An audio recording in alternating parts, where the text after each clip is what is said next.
Hey everybody, Foley here for the weekly news recap for the 17th to the 23rd of April 2023. So, we'll get right into it. So we had, or Nintendo had rather, they showed off a indie world showcase this week. So showing off some of the games, some of the independent games coming to Nintendo Switch later in the year. So first up, we have Mineko's Night Market. Mineko's Night Market is a kind of a lifestyle sim. So think of something like Animal Crossing, that kind of thing. The game is kind of split up into two sort of segments. You have the week where you go about talking to people, improving your relationships, having adventures and stuff like that. And at the end of the week, there is a night market, or maybe it's every 10 days or something like that. And you go off and sell things or have fun with your friends and stuff like that. That is the general gist of the game. The overarching story is that there is a mysterious cat deity that once upon a time made the land fertile and everyone was happy and so on, but recently has disappeared. So there is a kind of overarching mystery on that. Some people have started spotting the cat, and then there is these strange agent types who seem to be capturing cats randomly for some strange reason. There's a lot of cat stuff going on, basically, in Mineko's Night Market. There was a Steam Next Fest demo for Mineko's Night Market. I'm not sure if it's still there. Some of those Next Fest demos are time restricted, so you might see it still there on Steam if you want to check it out. It's fun. It's a fun little cute game. Anyway, that's Mineko's Night Market. And that will be out later in the year, September 26th, 2023. Later this year, that's what I said. My Time at Sandrock is the sequel / follow-up to My Time at Portia. So that is a farming sim, effectively. My Time at Portia was a pretty traditional, Harvest Moon, Story of Seasons, Stardew Valley type thing. It's a nice village, you get to meet people, you tend to farm, crafting, all that jazz. My Time at Sandrock is more or less the same thing, but the game is now set in a post-apocalyptic desert or something. So I guess there might be some shenanigans around that, around ancient technology that's really modern technology kind of thing. My Time at Portia, I honestly didn't like that much. It just felt unfinished. Now, to be fair, it's possible it was unfinished when I played it. I think it was in early access-ish. It was in a sort of pseudo early access thing when it launched on consoles. So it's possible if I went back to it now, it might be a bit better. Or I might feel differently about it. But I don't know. I'm just hoping My Time at Sandrock doesn't do the same thing, because it really put me off the game. If your game is in early access, tell me that it's in early access. Don't let me guess. Is this it? Is this how the game is supposed to work? Or is it supposed to be better than this? Anyway, My Time at Sandrock, later in the year, summer 2023, so no specific date. Plate Up, so I'm not going to play the trailers for all of these because it'll take forever. Plate Up is a roguelite Overcooked. So basically you have a restaurant that you set up at the start of a shift. So you plan where the tables are going to be, what food you're going to have, the stations in the kitchen, that kind of thing. You try to get through a shift without failing, and then in between shifts you can then rearrange the restaurant. You can buy upgrades, recipes, that kind of thing, and gradually get a bigger restaurant until you fail, more or less, and then start again, kind of thing. Plate Up hits eShop October 2023. Quills and Cats of Calico is a digital version of a board game of the same name. It's a pretty chill board game. The idea is you are placing down tiles that are representing quilts. You then decorate those quilts with different accessories and stuff like that, in a bid to attract cats to come sleep on the quilt. So your goal is to effectively attract as many cats as possible. You get different bonuses for how many cats you have, how many different types of cats you have, what combination of them, and so on. How big your quilt ends up being, etc., etc. It's that kind of game, but it's pretty chill, fun board game. That'll be out later in autumn. Rift of the Necrodancer not to be confused with Crypt of the Necrodancer, is a somewhat follow-up to Crypt of the Necrodancer, somewhat of a spin-off. So it's not the same type of game. Crypt of the Necrodancer was a top-down dungeon crawler that was also a rhythm game, whereas Rift of the Necrodancer is very much a rhythm game, you know, in the vein of Guitar Hero type thing.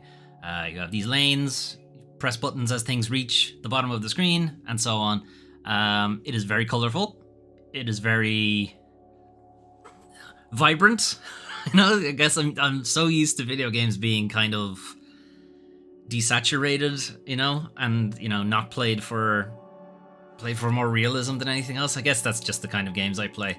But Rift of the Necrodancer looks like a lot of fun. I couldn't really get into Crypt of the Necrodancer because I couldn't wrap my head around the rhythm and dungeon crawling at the same time. It's just, I was always trying to go too fast, and it just broke my brain, and I couldn't make it work. I couldn't make it work to satisfy myself. Like, I could do it, but it just didn't feel good to me, I guess. Cadence of Hyrule, I enjoyed a little bit more, so that was Crypt of the Necrodancer developers doing a Legend of Zelda game. I liked that, mostly because in between combat you didn't have to keep to the beat, which I quite liked. Rift of the Necrodancer is like straight up a lane rhythm game. Guitar Hero, Amplitude, Thumper, all that kind of stuff. That's makes more sense to me, I guess. Maybe I'm just old and I'm not used to these weird genre mashups, but this one just makes more sense. Anyway, what's interesting is enemies, you might note, they're not necessarily following a song. They kind of move in their own patterns like Crypt of the Necrodancer did. So you might see in this lane, just keep an eye on the enemies, because a lot of them move at different speeds. So that might be a bit weird. It's getting to learn their patterns and stuff like that. Anyway, moving on.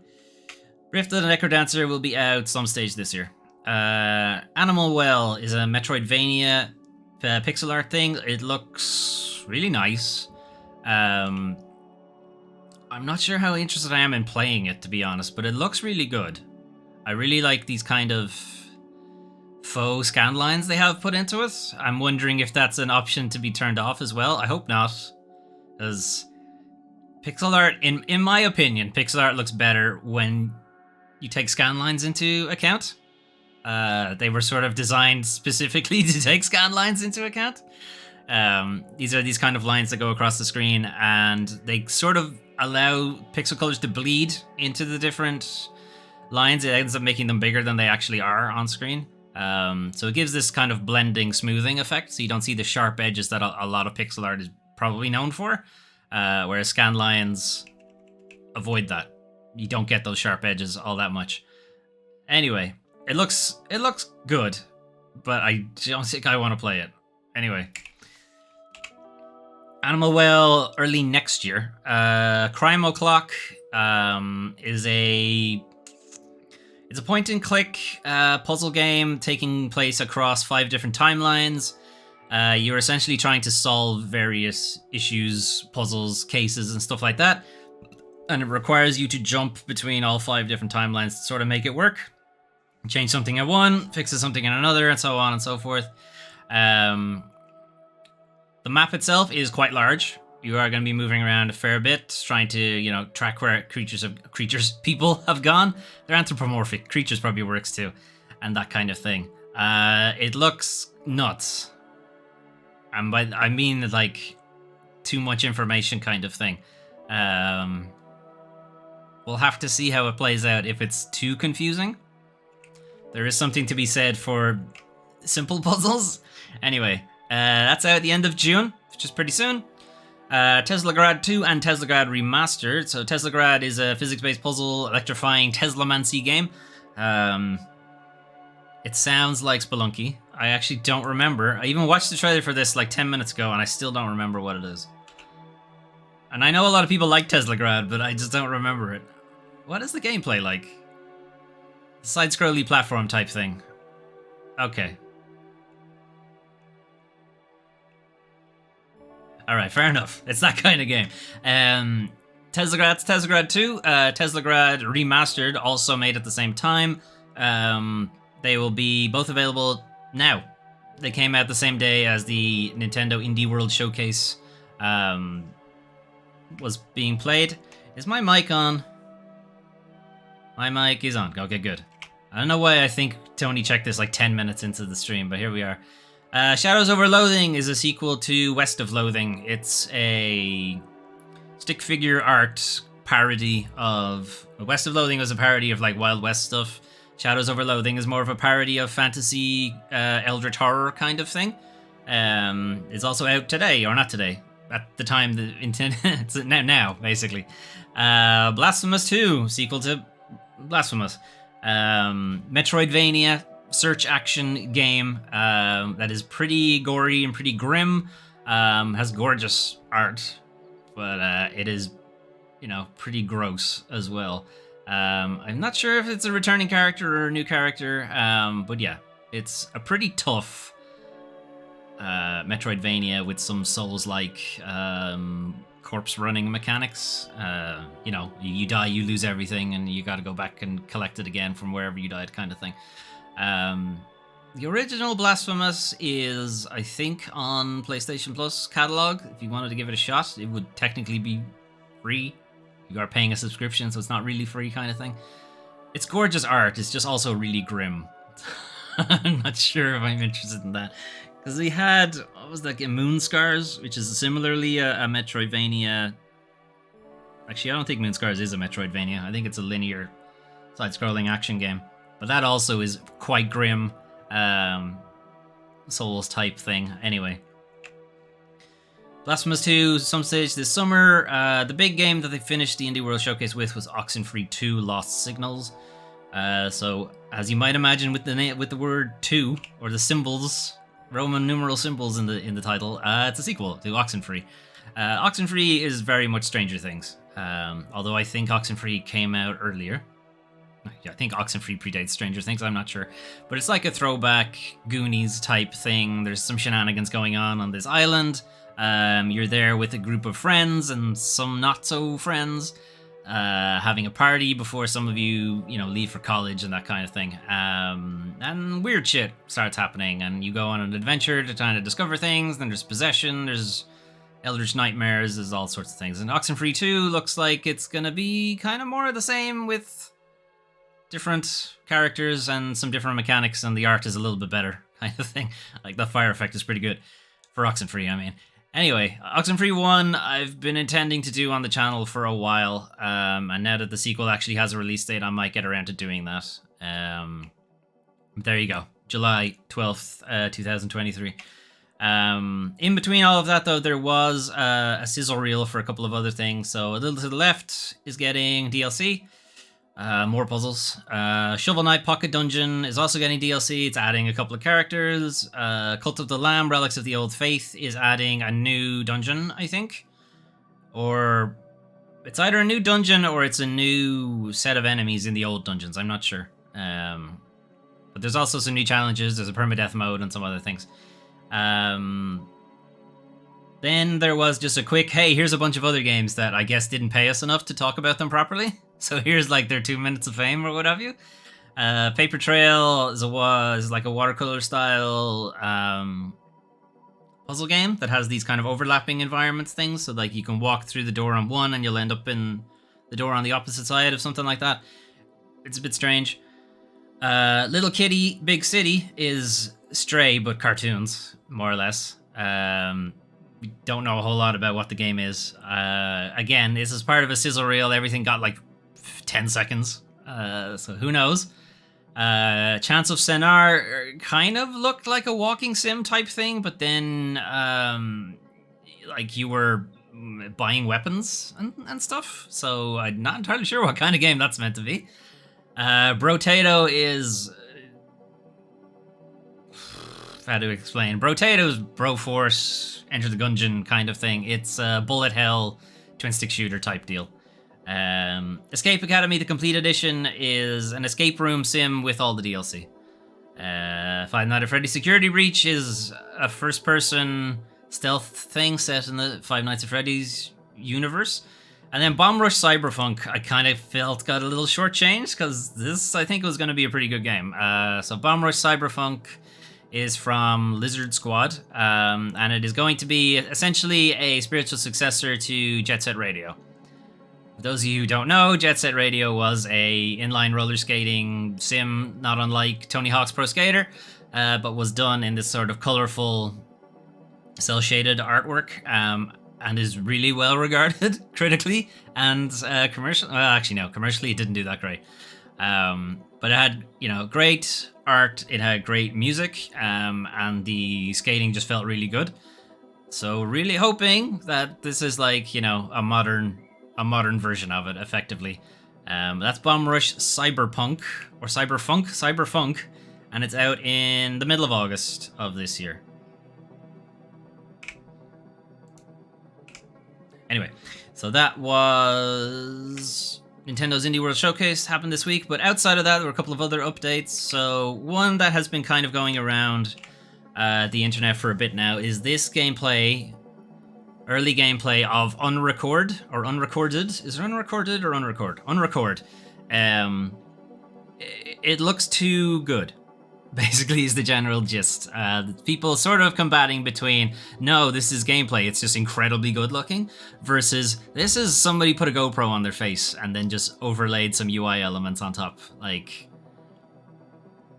it's not clear, basically. The developer did come back later on where people are saying, no, this is fake, you've just made a really good CG scene, I guess, or you've just made a really so in the era of PS3 we called them bullshots, which was like a bullshit screenshot effectively, and then there were bullshot trailers which were like, this isn't actually gameplay kind of thing, it looks too good. This is what this feels like. It's like, yeah, this could actually be in-engine incredible, like it looks like incredibly realistic, but it could also be, or rather, it's probably scripted. It's not pre-rendered exactly, but the actual minute-to-minute gameplay probably won't look like this. The developer did come back to kind of show off that, no, this is real. Here's me in the actual dev suite, inside the game engine tools itself, so you can see like all the different displays, and I'm actually moving models around in the environment, in the test environment and stuff like that. It's like, yeah, it just looks really good, guys. Sorry, I'm good at graphics, apparently. I don't know, to be honest. Every time I look at this, I'm like, yeah, no, there's no way that's a real game. And then I see something that's like, okay, people don't really move like that. Maybe that is a game. It's really hard to tell. I guess we'll see. Moving on. Humanity will be launching day one on PlayStation Plus and the PlayStation Plus game catalog on May 16th. So Humanity, we played a little bit when I did my PSVR 2 stream. We played a little bit of the demo. Humanity is effectively modern Lemmings. And now Lemmings is an ancient game that some younger viewers may not even know or have heard of. But Lemmings is effectively a game where you are trying to... How to explain? Because there's really nothing else like it. Effectively, you have a group of creatures that are walking single-minded across the screen. And you designate different lemmings, different jobs, so that you can sort of redirect the group and send them in a different direction to avoid walking off a cliff, for instance, or walking into a spike trap, or just bumping into the wall and stuff like that. So you'll tell some lemmings to no, make them go left, or make them go right, or give them an umbrella, so if they fall off the cliff, they just glide all the way down. Have this lemming build a bridge, have this lemming tell them to stop while the bridge is being built so they don't walk off the edge of the bridge and stuff like that. So it's a sort of Rube Goldberg thing where you gradually figure out what the actual route is to get them from point A to point B. The frustrating thing with lemmings is that you only had so many lemmings, and once they all died, you had to restart. So there was a lot of trial and error kind of thing. Humanity, it's like an endless stream. So there's no restarting kind of thing. You'll just gradually figure it out as you go. Obviously, the faster you figure it out, the better score you'll get, and so on. But that's kind of the gist of it. And Humanity is a lot of fun. In VR in particular, it's just, I've tried to bring this up before, but it's very hard to explain how third-person VR works. It's just you're playing with toys. Like, it's like you're right there as a kid where you pick up your little guys and, you know, smash them against each other and make them kiss. I mean, make them fight. And it's kind of like that. It's really hard to explain, but it's not just a VR game. You can play it flat as well. But anyway, if you have PlayStation Plus, it's free. Again, asterisk, you pay a subscription for it, but what have you. Anyway, moving on. Epic Games, free Epic Games for this week. So the free Epic Games go free, Jesus, on Thursdays. This week it'll be Breathe Edge or Breath Edge or Breath Edge. How do you pronounce this game? This is a first-person adventure game that is supposed to be a comedy. I've seen some gameplay clips of it, and it's not that funny. But anyway, you might enjoy it. It's, again, free, and this properly free this time. The Epic Games account is free to buy, free to set up, and you can just add these games to your library. It's just a question if your PC can run it or not, and that's all it is to it. It's essentially a survive 'em up. Think like, I don't know, Prey, Bioshock, that System Shock, that kind of thing, but played as a comedy. I don't know. We'll see. Maybe. I think it's also on PlayStation Plus. I might check it out. Anyway, that's Breathage. How do you pronounce your game's name? And then we have a game that's for 18 plus, Poker Club. It's a poker game. Moving on.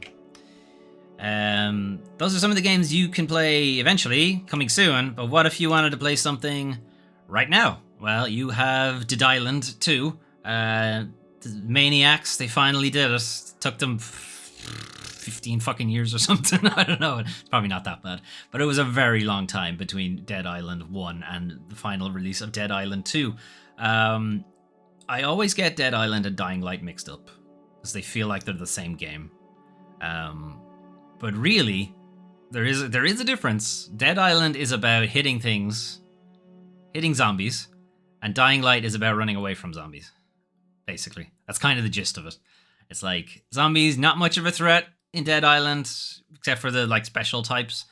And Dying Light, zombies still actually not much of a threat until nighttime, and then they become an incredible threat, sort of thing.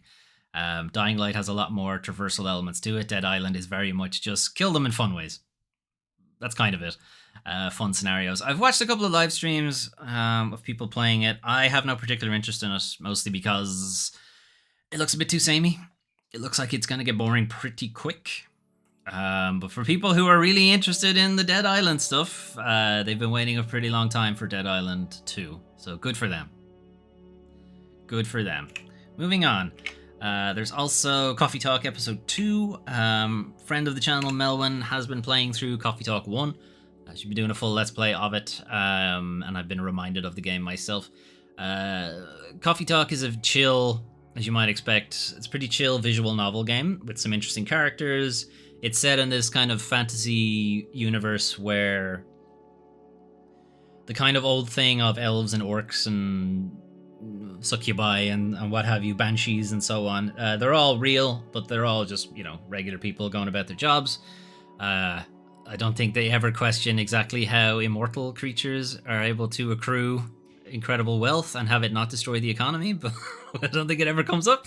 A lot of the economy relies on you dying, but okay.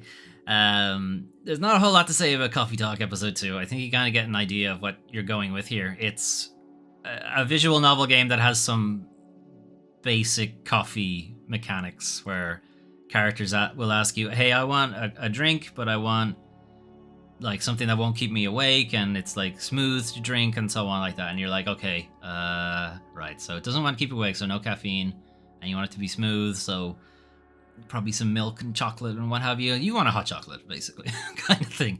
You know, it's just sort of figure that out kind of deal. Anyway, that's Coffee Talk Episode 2. And then Final Fantasy Pixel Remaster is out on consoles. It's been out on PC for a good while. I've been waiting for a console release before I can actually do a full full series playthrough that I wanted to do for Final Fantasy. Anyway, the Final Fantasy Pixel remasters are Final Fantasies 1 to 6.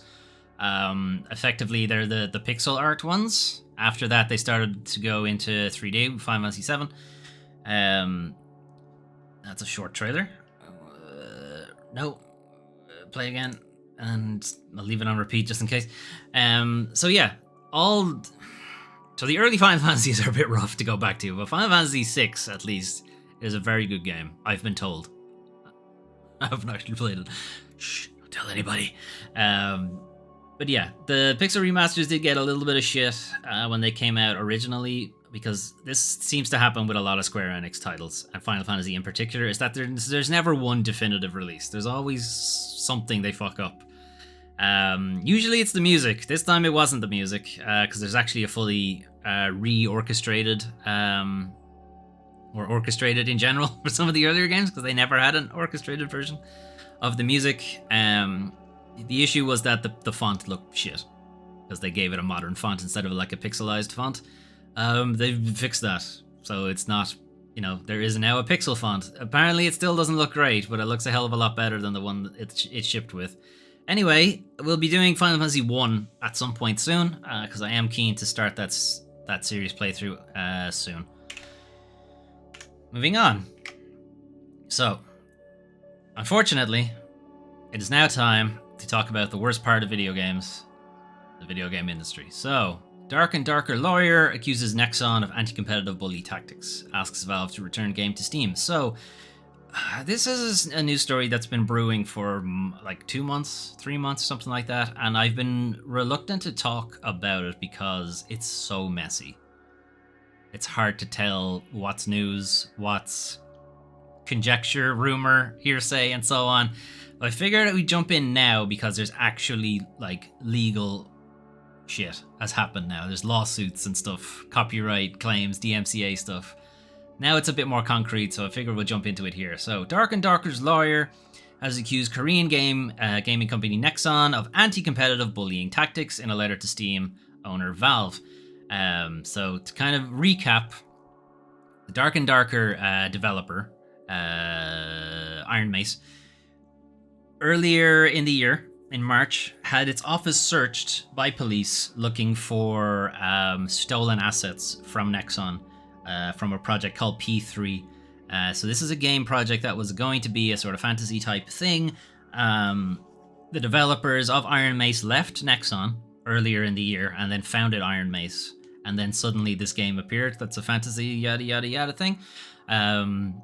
Ostensibly, the developers at Iron Mace were working on the P3 project. So there's some allegations from Nexon that, hey, you stole all this stuff because anything you work on while you work for us belongs to us. So taking that with you to Iron Mace and then developing your own game, you guys can't do that. We own the copyright. Iron Mace have basically said, no, it's a fantasy game. Fantasy games have a bunch of shit in common. Like, all fantasy games have magic and armor and swords and that kind of deal. So it's like, there's nothing to be stolen here. This is all pretty basic fantasy shit. Anyway, Nexon weren't having it. They issued a cease and desist, and Darker were removed from Steam as part of like a DMCA type deal. Most recently, Nexon has now sued Darker for copyright infringement, so there's an actual lawsuit going through court. But for some reason, they're demanding a trial jury in America, or United States, presumably. Why? Nexon, as far as I'm aware, Nexon don't have a presence outside of Asia. No, wait, that's not true. They have a publishing... Okay, they do actually have a publishing presence outside of Asia. But still, why the trial in the US and not Korea? Where their HQ is, where Iron Mace is based, I think. I'm actually not sure where Iron Mace are based. They might be based in the US, and maybe that's why they're doing it. And Steam is also based in the US, which is also possibly why they're doing it. Anyway, Dark and Darker's Iron Mace's lawyer did send a letter to Valve saying, hey, this DMCA copyright thing is spurious. There's nothing in there that can be copyrighted. These are all basic concepts belonging to the fantasy genre in general. The takedown notice is based on claims that are entirely without merit and contains knowing and material misrepresentations that Dark and Darker infringe Nexon's copyright interests. Nothing more than anti-competitive bullying tactics designed to put a small indie game studio out of business. The lawyer claims that Nexon's claims are a game that Nexon never made. It's just a project. It never was actually released, therefore there is no copyright. Copyright cannot exist. The copyright infringement claims are not valid. Nexon claims to have created unique concepts, genre, plot, storyline, characters, and plans for the game, almost none of which is subject to copyright. You cannot put a copyright on concepts, on ideas. Effectively, you can patent them, but you can't copyright them. While the actual expression of plot, storyline, and characters certainly may be protectable, copyright does not protect concepts. So the basic gist is here, even if they did take ideas and concepts from the P3 project, they're not copyrightable. Maybe.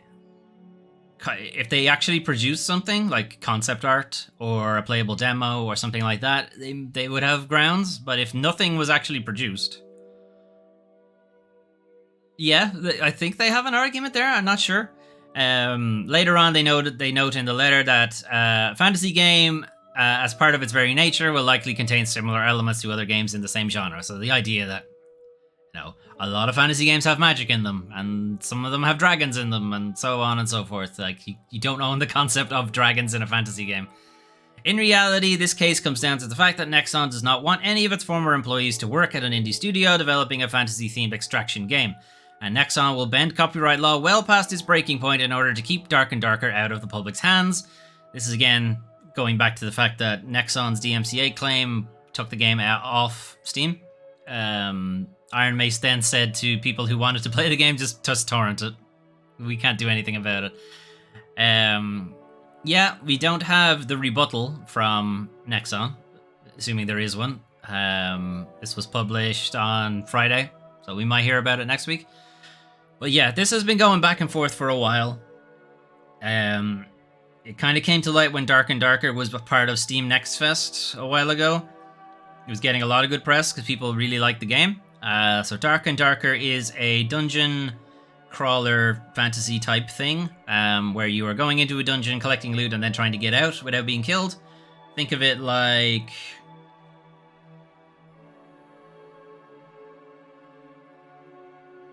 Moonlighter, or the PvP elements of The Division, or Rainbow Six Extraction. Like, it's not a new concept, but it hasn't actually been done in a fantasy setting before, so I guess that part of it is new. To be determined what happens here. Like, now that there's an actual lawsuit, we'll kind of have to wait for the courts to figure it out at that point, assuming it doesn't get dismissed, or there isn't a settlement, or what have you. Okay, PlayStation to acquire AAA multiplayer developer Firewalk Studios. So this is news that Sony, instead of... Okay, so we'll read through the thing. PlayStation has agreed to acquire Firewalk Studios. Firewalk Studios is working on a live service game for PS5 and PC currently. So Sony have decided to just say, hey, you know what? You're gonna make this game for us anyway. Why don't you just belong to us too? How about that? And it is now the third dedicated live service game studio that PlayStation has acquired in the last 18 months, the other two being Bungie, who do Destiny, and Haven Studios, who have not released a game yet, but that's Jade Raymond's of former Ubisoft fame. Firewalk was set up in 2018 as part of Probably Monsters, which was a collective of AAA developers, a lot of them from Bungie, formed by a number of Bungie veterans. It's kind of funny that... Actually, I wonder what the timing of that is. 2018... When did Sony buy Bungie? Like a year ago? Alright, it's probably not. It's probably not. I wonder when the talk started. Do you think they got rumors that they were going to be bought by somebody and they're like, I don't want to be bought by whoever it is. I'm getting the fuck out. And then Sony bought them anyway. He's like, shit. Now I got to leave again. That's also a problem with industry consolidation. You can't get away from a bad employee. Can't get away from a bad employer because they keep buying all the companies you go to. Firewalk is the 20th developer to join PlayStation Studios. that's a bit misleading because Sony shut down a lot of studios as well, but let's not go into that. Let's go into that. I'm very pissed off about them dropping Japan studio. Anyway, then there's some, corporate bullshit on, oh, we're so happy to be working with the yada yada yada. The acquisition is part of PlayStation's push into live service games with 10 projects currently in development. Hey, remember how a bunch of live service games just fucking died earlier this year? Sony will now want to make 10 of them. You know how you haven't heard anything about a Sony first party game in ages? Like Horizon 2 was their last first party title. And we haven't heard what they're even working on. Spider-Man. We've seen nothing from it. This is what they're working on. Are you satisfied with first party prospects from PlayStation now? And they're all fucking live service games? Anyway, as part of the acquisition, Firewalk no longer belong to Probably Monsters, the collective group. They are now a fully owned subsidiary. Not great. I mean, it's good for like job security, hopefully, for the developers at Firewalk Studios, but it's not great that there's all this consolidation and Sony are seemingly going all in on live service games when it certainly seems that live service games are on the way out. The handful that have made it pretty much have a stranglehold. It feels like there's no room for a new one. And Sony are trying to put 10 out. People only have so much time in the day, and live service games already require so much of your time to get anything out of them. Do Sony think you're going to have room for 10? I mean, I guess the idea is they're just going to spread it so wide that one of them will appeal to you, but I kind of get the idea that if you were into live service games, you found it already. Unless they have like live service farming games or live service sims or Sims already is a fucking live service, might as well be. I don't know. Because we don't really know what their games are. We haven't heard anything about them. At least I can't think of anything off the top of my head. Like, Sony are promoting Final Fantasy 16 as their next big game, and that isn't theirs. They're not the developer behind it. They have an exclusivity deal with Square Enix for it, but otherwise, they have nothing to do with it. I haven't heard anything about them, and their last state of play had nothing from Sony. It was all Final Fantasy, so... Anyway, moving on. Nintendo hacker will be punished for the rest of his life. Hacker in quotes because he's actually not. Has nothing to do with hacking anything, but what have you. So February of last year, Gary Bowser, his name is unfortunate, was sentenced to 40 months in prison for his part in helping run a business that reportedly earned him over $300K. The business was selling a service that allowed people to download ROMs, effectively.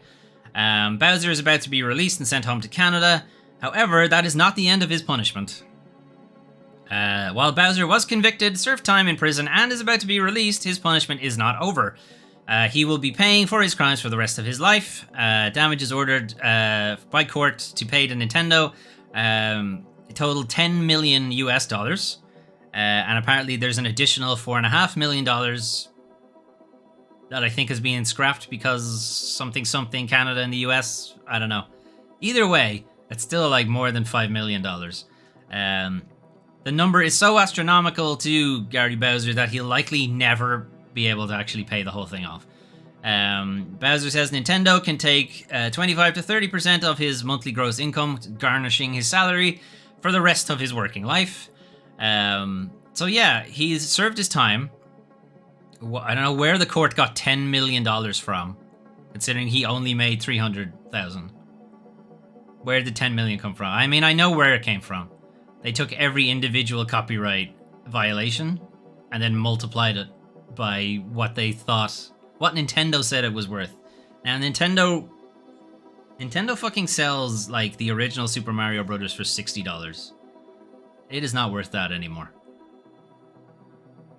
It's ridiculous. But that's Nintendo. That's how they decide to do these things. So that's what they probably did. They took each individual ROM and figured, hey, this is how much it's actually worth, and added it all up, and $10 million US dollars, despite it only being him only making $300K. I mean, only making 300k, that's a lot of money, but still. Pennies to Nintendo. I kind of figured, like, he's done his time. Let go. You don't need the money. He can't even pay you that money.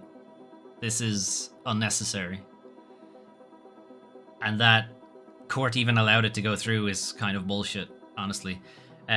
He was only one of two people who were sought to have conviction, effectively. The other was a French citizen, Max Laurent, allegedly the leader of the operation, a role he denies, has managed so far to avoid deportation to the US to face charges. It's believed he helped the company make millions over the course of its operation. So he's really probably the one they actually wanted. Gary Bowser allegedly was just a salesperson, just helped get word out kind of thing, was paid a salary. It's unlikely he made any money off the actual sale of these ROMs kind of thing. And yet, 40 months in prison and 30% of his salary for the rest of his life. Which still won't even come close. Because, you know, he's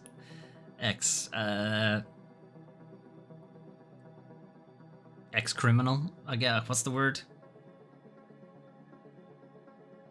What's the word for someone who used to be in prison and now they're trying to get a job and it's... Anyway, job prospects, not great. So he's not going to be making a lot of money. And then 30% of that is going to Nintendo, who do not need the money. Have definitely made all of their money from those ROMs at this point. Like, people aren't going out. You can't even buy some of these games. Like, there is no avenue to purchase them. There's no theft going on. There's no loss of money to Nintendo because they are not making it possible to buy a lot of them. Moving on. Blizzard responds to claims from producer it's creating product crisis maps due to everybody fucking leaving. So this was a story that came out in the middle of the week. One of Blizzard's developers, Adam Glaxagrav, who's a producer on World of Warcraft, said that Blizzard are losing amazing talent because someone in power doesn't listen to the game directors who make his products. I wonder who that's directed at. Anyway, so crisis maps are effectively what products can be shipped due to the number of employees leaving. So, okay, we have this many employees left. We have this many products to get done. How many of them can we actually ship? Such and such is leaving in 2 weeks. They're responsible for this product. That's 2 weeks is not long enough to get that shipped, so we're gonna have to not ship that and, you know, find something else for it to ship and so on. That's the idea of what a crisis map is. Later in the thread, he said, we are creating crisis maps of what we can or cannot ship. That is the loss of capacity we are facing. I literally have a schedule. I strike out as people hand in notice. So he's like, okay, they hand in notice, can't do that product anymore, and so on. They don't have people to replace them. It does feel like Blizzard are like running out the clock until they're bought by Microsoft, so they're not, hiring any new people and so on. Potentially, they can't hire any new people considering their reputation at this point. In a comment to IGN, Blizzard spokesperson said, crisis maps are not a practice for World of Warcraft. However, making decisions around priorities, iterating, and ensuring quality are everyday parts of game development. That feels like semantics to me, because crisis maps would fall into that category for ensuring quality and priorities and so on. I would think a crisis map is very much a setting of priorities type thing. So that is saying we're not doing that, but yeah, we could be doing that kind of thing. However, all of this stuff was corroborated from senior game designer Alison Steele, who responded to Glaxagrav's tweet. Forced return to office has cost us some amazing people and will continue to cost us more in the coming months. It is a terrible, short-sighted, self-destructive policy that is only weakening our ability to deliver the kind of game we want to make and our players deserve. So this is sort of a throwback to earlier in the year where Blizzard and Activision in general were forcing return to office. There was some staged walkouts, some protests, some digital hands down kind of thing for people like, no. Like, I have moved. I do not even live near the office anymore kind of thing. It's like, you hired me under the pretense that we would never have to come back into the office, and now you're telling me we have to go to the office. It's like, I'm out. See ya. That's what a lot of this is. And then, of course, there's the whole Activision Blizzard is a shit place to work because of all of the incredible sexual harassment going on. The bullying, the jobs for the boys, the frat house stuff, the Cosby Suite stuff, all of that, and the fact that a lot of developers would have left Microsoft to join Activision some time ago. At least the founders would have done that, or possibly don't want to be owned by Microsoft corporate culture. We have seen some stories in the past where there has been clashes, culture shock, that kind of thing. And they could just be leaving for that reason. And of course, there's just the general, I found a better job, irrespective of the horrible shit happening at Blizzard. But yeah, this feels like not good, and it does feel like they are very much praying that they do get acquired by Microsoft at this point. Moving on. Okay, so these next two stories are more throwbacks to other stories we've done recently. American McGee tells fans, stop asking me about Alice 3. Just stop. I'm done. EA killed it. Leave me alone. This is effectively American McGee going like, I'm moving on. Tried really hard to get Alice 3 made. It's not happening. I don't own the rights. EA said no. Nothing I can do. Leave me alone. The rights are very simple. EA owns Alice and they control it. I'd really love it if people could stop asking me questions about Alice in general. He said this on his Patreon, which, reminder, his Patreon was set up... It's such a weird Patreon. It was set up specifically to create a design document that could then be taken to EA to get an Alice 3 project made. So it wasn't to get the Alice 3 project made. It was to create the design doc that nobody saw. Remember, because these kind of things have to stay internal because of IP rights and shit like that. So people who, put in money to the Patreon, as far as I'm aware, never saw the completed design document. They might have seen concept sketches and stuff. That's weird, right? But I guess if you're rabid enough for an Alice sequel, I guess that's something you'd be interested in. To be fair, if somebody put up a Patreon, like former developer of Legacy of Kain, is like, hey, let's get a Legacy of Kain game made. No guarantee it'll happen because we don't own the rights, but fingers crossed, right? Give me money. I might actually give them money, so I don't know. I can't give them too much shit for that. Anyway, EA owns Alice, they control it. If you want to do something with the IP, you are free to do that, just like you are with all other IPs, citation needed, but you get into trouble when you start trying to sell the stuff you create. Additional questions on this stuff should be directed to EA. I really want some space from Alice and questions related to it. It feels like he's pretty burned. Pretty sensitive about it right now, I would think, because it's recent. That's a lot of work put into it, only to just be told fuck off, effectively. So yeah, not surprising that he's like, stop asking me about Alice. Him saying, though, you are free to do whatever you want with IP so long as you don't sell it is not true. Nintendo's cease and desist, seek and destroy missiles would tell you that fan-made things, not okay. Disney's, the mouse would certainly come down on you if you decided to do things with Disney's IP. Even if you weren't selling it, weren't making money off it, they would absolutely come after you. There is some fair use stuff that you can kind of get around with. Like, you can draw the characters. You can do fan art of them. Fan animations, maybe. Like, there is a line, effectively, where I guess if you're getting too much press, or there's a possibility that this might be confused as an official thing, or you are disparaging the IP in some way, if you're making furry art of Mickey Mouse, perhaps they might come after you for something like that. Nintendo certainly do come after fans who make adult representations of Legend of Zelda and so on. So, these things do happen. EA decided to kill the project and the possibility of any future for Alice. That decision is on them. I ask that you also respect my decision to move on. Thank you. So, stop bullying me about Alice, go bully EA instead. If you're gonna harass somebody, harass Andrew Wilson instead. We do not condone the harassment of people on the internet. Unless it's Android Wilson. Android Wilson, Andrew Wilson. I'm watching too much Jim Sterling. Anyway, moving on.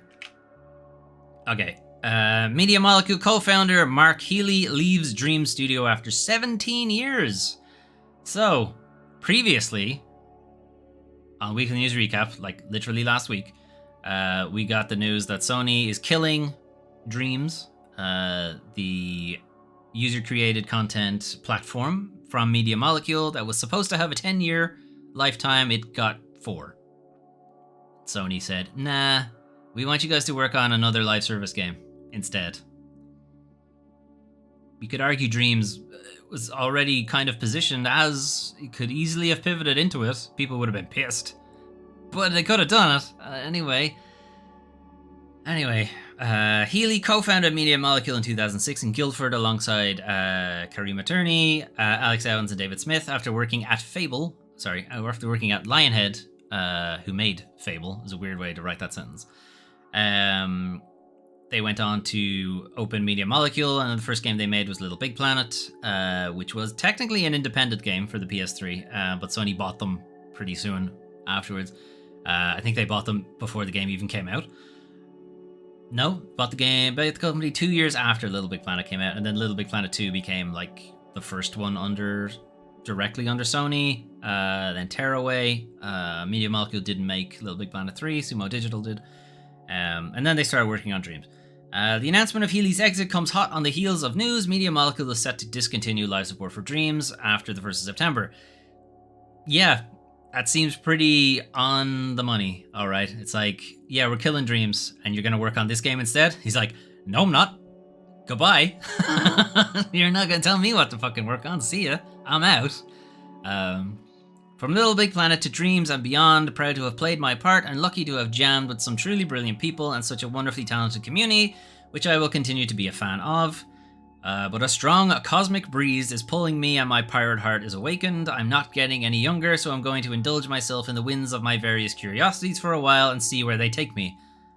Okay, mysterious much? So here's to new beginnings, following one's heart and exploring the unknown. Yo ho ho and a bottle of rum, I'm off on a pirate adventure. One that involves making games. So I guess the next game he's working on is a pirate thing. Or he's telling you to pirate. Maybe he's endorsing you that you should pirate Dreams. Confirmed. I don't know. Probably not. I would say he probably has a project in mind that he wanted to work on, and maybe he wanted it to be Media Molecule's next game.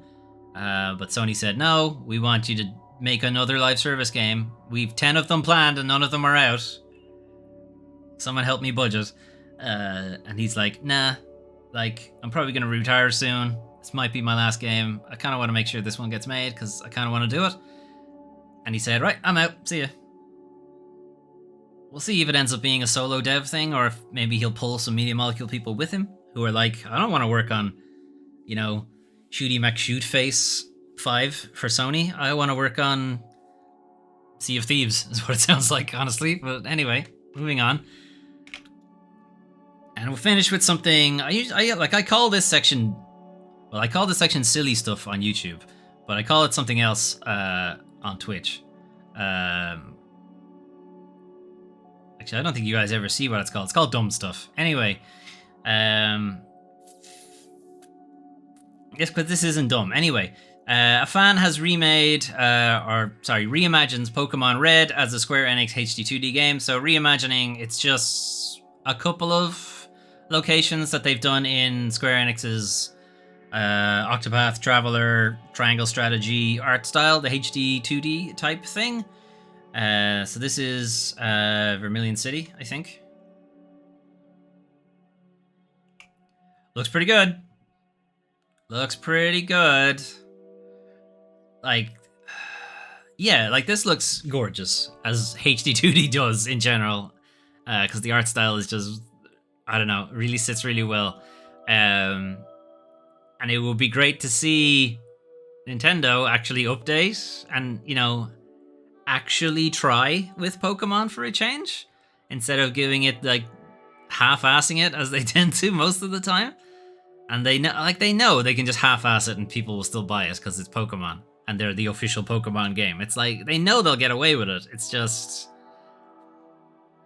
he doesn't want to fight that Marchomp. This looks really good. Like, there would definitely be readability issues, like him running behind the buildings and stuff like that. You would have to change either the camera angle or make them transparent or something like that. There's definitely considerations that would need to be made if they were to actually make this game have this kind of art style. But it looks quite pretty. There's another one for Pallet Town.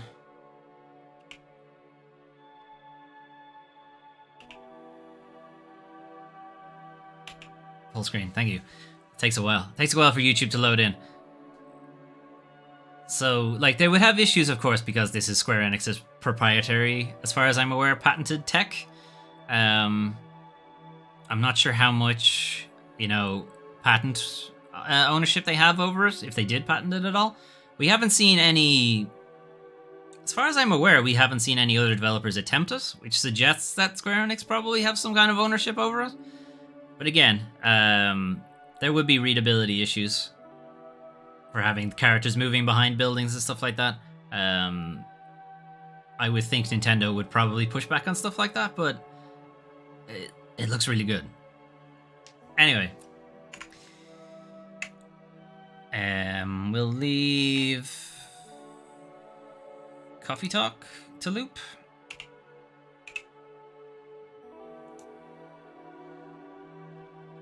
Anyway, that was the news for the 17th to the 23rd of April 2023. I just want to pull up something on my phone real quick, because I've been trying to do this a bit better by actually writing it down so I don't forget what I was actually talking about. So, you're too long didn't watch Nintendo Indie World Showcase. We have Mineko's Night Market. It's cat life sim type things out on September 26th. My Time at Sandrock, farming sim, coming out in the summer. Rift of the Necro Dancer is a Guitar Hero spin-off, Crypt of the Necro Dancer. It's coming out in this year, some stage. Blasphemous 2, sequel to Blasphemous 1, gory Metroidvania type thing, coming out in the summer. Oxenfree 2, Lost Signals, sequel to Oxenfree. It's like a Stranger Things type thing. It's coming out July 12th. And then Bomb Rush Cyberpunk, which is a Jet Set Radio throwback, is out in the middle of August 18th. The Unrecord trailer looks too good to be true. Maybe it is, maybe it isn't. Maybe it's a real thing, who knows. Humanity, the game, is launching day one on PlayStation Plus in May. Your new releases for this week were Final Fantasy Pixel Remasters, Coffee Talk, Episode 2, which is playing now, and Dead Island 2. Nexon Dark and Darker fighting it out, or Nexon and Iron Mace. Who's correct? We don't know. They both have claims. Blizzard are having to drop features and products because they don't have enough people to work on them. The Media Molecule co-founder leaves straight after Sony says it's killing the game that was supposed to have 10 years and only had 4. And American McGee says, leave me alone, go bully EA instead. So that's your too long didn't watch. Moving on, though, that is the industry's news for this week. But what is happening on the channel? Well, here is our game roadmap for the week, or for, sorry, the first 6 months of... Sorry, I have to go back to the chat. For the first 6 months of this year, 2023, so from January to June, or the end of June. So these are the games that I'm planning to feature on the channel. Some of them have already been featured, so explanation of the different symbols. Green symbol means the game has been featured already. Go check it out in the VOD archive if you want to find it. The yellow symbol is the game is currently being featured on the channel. So it's either, yeah, it's probably a Let's Play that's in progress. The gray symbol is it's on its way pretty soon. It's going to be one of the next things that feature on the channel. And the little wedge in the top left corner means it's going to be, or is, a full Let's Play. And if there's no symbol on it, it's coming, eventually. Don't know when. I just realized Darksiders 2 is on that twice. Okay, I have to replace that. Anyway, so this week, we finished Sherlock Holmes Chapter 1. So that was a Let's Play we were working our way through. This game refuses to go into full screen. I liked it. I didn't like the side content too much. There was a lot of unnecessary stuff, I felt. There's a lot of kind of just filler things to kind of make the open world map of Cordona like have a purpose, and I kind of feel like it really didn't. They could have optionally not bothered with it in the first place. I don't know. I feel like it kind of needed more life, the city did. But the actual cases, the actual storyline was really good. I really liked it. So I'm actually looking forward to Sherlock Holmes The Awakened, which is already out. And will be on the channel eventually. I don't want to play it immediately after playing Sherlock Holmes because I just want a break from it for a bit, and so I'm not burnt out by it. Anyway, we finished that, and then we finished, finally, it took a million years, but it's finally done. We finished The Legend of Zelda Breath of the Wild, so we've completed all of the story elements for the game. I am planning to go back and do some of the side stuff that isn't story related, like the Trial of the Sword, complete all the shrines, complete the Hyrule Compendium, that kind of thing. But I did want to get the story finished before I got spoiled, basically, for Tears of the Kingdom. Tears of the Kingdom is out pretty soon, middle of June. No, middle of May. Soon enough. Again, we probably won't. I mean, I'll probably play it, but we won't feature it on the channel for a while, because I want people to play it themselves. You know, to get a bit of a chance of it, so they're not feeling like they're spoiled and they have to avoid the stream, kind of thing. And also, practically everybody will be streaming it. I would rather stream something else, so people have a thing like, I don't want to be spoiled by Tears of the Kingdom, so I'm not going to watch stream guy who I usually watch, who has thousands of people watching. I'm going to watch something else. Hey, this guy's playing something else. I'm going to watch his stream. Maybe. It's also, I also need a break from Breath of the Wild because we've been playing it for so long. But anyway, that is done. So next week we will be continuing Resident Evil 4 2023.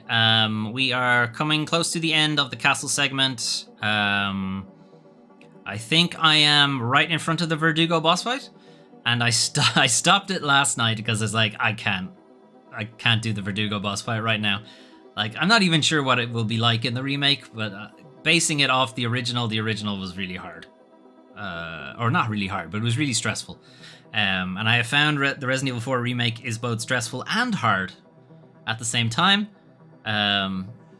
So I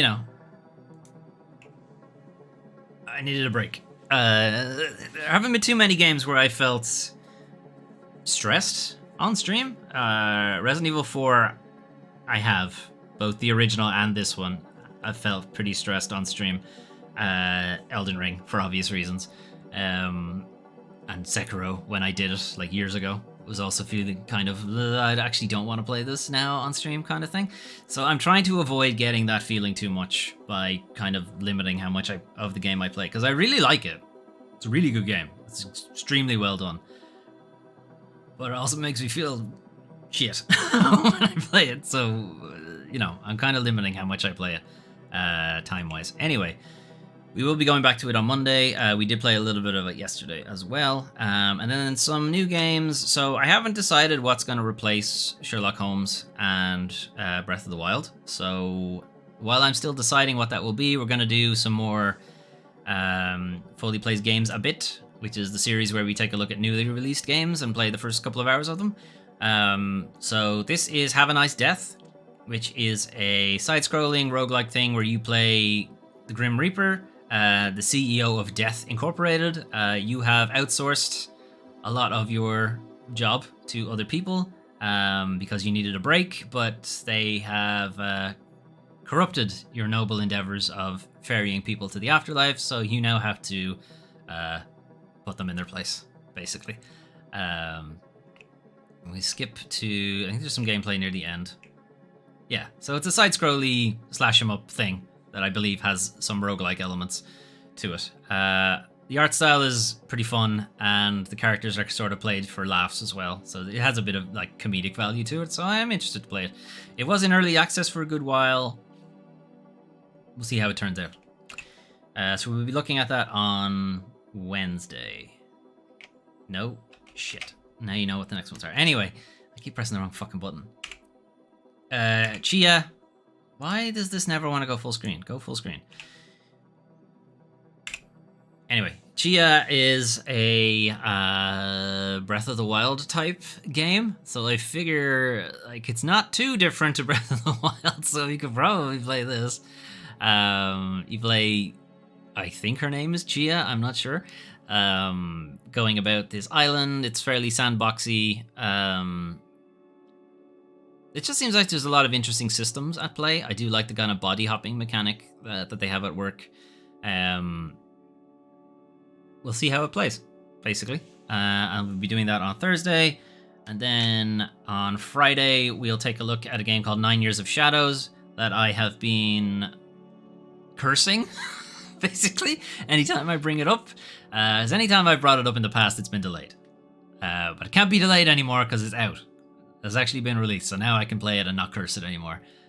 It'll probably turn out that it just doesn't run on the Steam Deck or something. Anyway, I do have to actually confirm that Have a Nice Death and 9 Years of Shadows work on the Steam Deck, because if they don't, then I'll have to do something else, because I don't have another way of playing them. Well, sorry, I could play Have a Nice Death on Switch, I suppose, instead, but 9 Years of Shadows currently is exclusive to PC. That may change going forward. I believe this was a Kickstarted game. So 9 Years of Shadows is a Castlevania, Metroidvania type game with really colorful art palette. I really like the character design. And how often do you see a protagonist with a halberd? It's pretty rare. Like, it could be the only one, possibly. So, you know, I just want to see what that's like. Anyway, that will be the plan for next week. So, schedule that you saw briefly. Monday, Resident Evil 4 Remake. Wednesday, Have a Nice Death. Thursday, Chia. Friday, 9 Years of Shadows. Saturday, Resident Evil 4 Remake again. And then Sunday, we'll be right back around to the Weekly News Recap. That should be at 12 p.m. I need to change the time on that. I also need to change the time on the layout. That's over my head right now. But that is the plan for next week. So, that was your news. As your channel update. Hopefully see you tomorrow for Resident Evil 4. Big thanks to anyone who's lurking and watching the stream. I did see the viewer numbers going up and down, so somebody popped in and popped out. Or somebody's, possibly. If you want to catch up on any of the Let's Plays that we have done, or any of the one-shot Foley Plays Games a Bit stuff, you can find that over on the archive channel, which is on YouTube, youtube.com/DoomTrain5, or just look for Foley Plays and a game. It's entirely possible I've done it. If you want to catch this live, it is broadcasted live on Twitch, at twitch.tv/DoomTrain5. You can do that there. Again, I have not decided what's replacing what will be the new Foley Fable and what will be the new Foley Plays. If you have a suggestion, let me know. I'll take it into consideration and or dismiss it entirely. It's entirely possible. I mean, if I don't own the game, then, you know, not a whole lot I can do about it.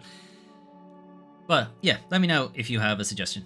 You can either leave in a comment on this video, or there is a suggestion box over on Twitch. You can drop it in there. That's probably the better option because it won't get lost. Or you can try tweeting at me. Chances are I will probably see it. Right, I'm going to head off. Have a good rest of your Sunday, and see you tomorrow for Resident Evil 4. Bye-bye.